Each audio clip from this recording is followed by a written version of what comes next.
Inkuru imaze iminsi bica ku mbuga nkoranyambaga ni iya Muyango Claudine umaze iminsi avugwaho kuryamana na DJ Brian ndetse bikaba biri muri bimwe mu byatumye atandukana n'umugabo we Kimenyi Yves bamaze igihe kitari gito babana ndetse banafitanye umwana.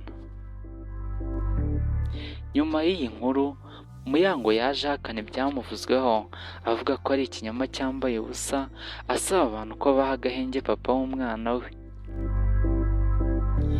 Ariko mbere y'uko dukomeza iki kiganiro ndashishikariza abo utarakora subscribe kuri Mugisha TV kuyikora kugira ngo tuzacikwa n'ibiganiro byiza tubagezaho umunsi ku wundi. Mbahaye ikaze. Miss Muyango Claudine yahakanye inkuru zimaze iminsi zimuvugaho ko yaba aryamana na DJ Brian, agaragaza ko ari ikinyoma cyambaye ubusa ndetse anasaba abantu guha agahenge papa w'umwana we.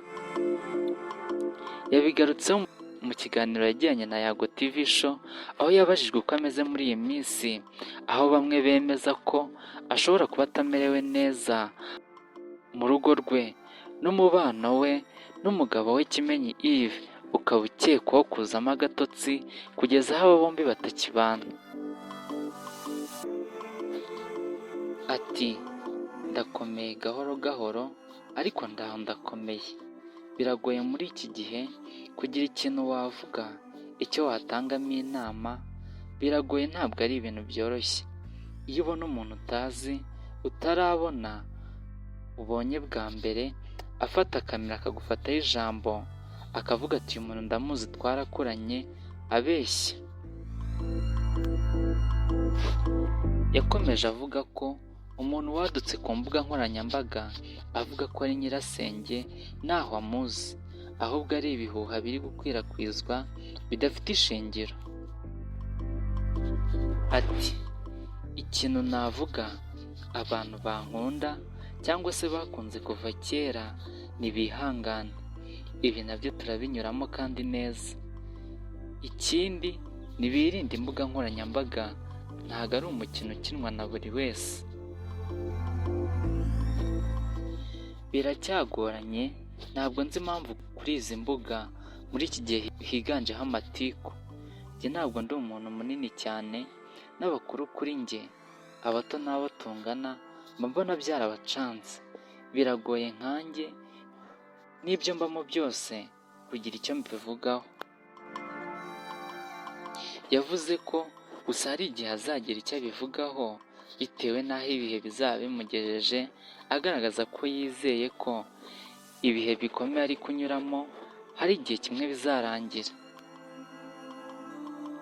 Abajijwe ku byavuzwe ko aryamana n'umukobwa mugenzi we DJ Brian, yavuze ko ari ibinyoma ndetse ko ari ibintu bitazigera bibaho mu buzima bwe.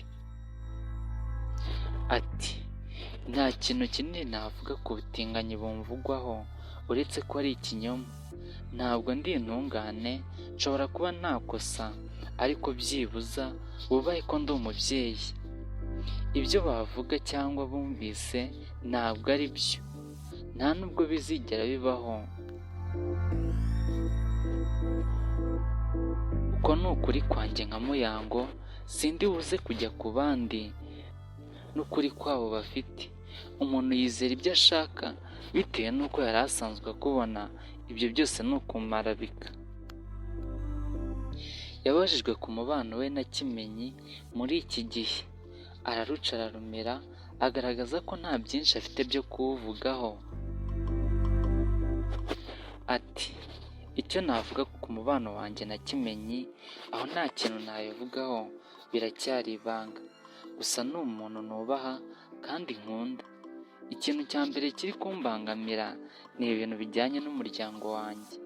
Njye banyatake nka Muyango, ariko bubahe papa w'umwana wanjye, babe bamuhaye amahoro. Yavuze ko nta kintu yavuga ku ntambara yavutse hagati ye na Keza, gusa agaragaza ko ibiri kuba atari prank, ahubwo ari ibitero yagabweho. Mushimiye we wakurikiranye iki kiganiro, utarakora subscribe ikore kuri Mugisha TV.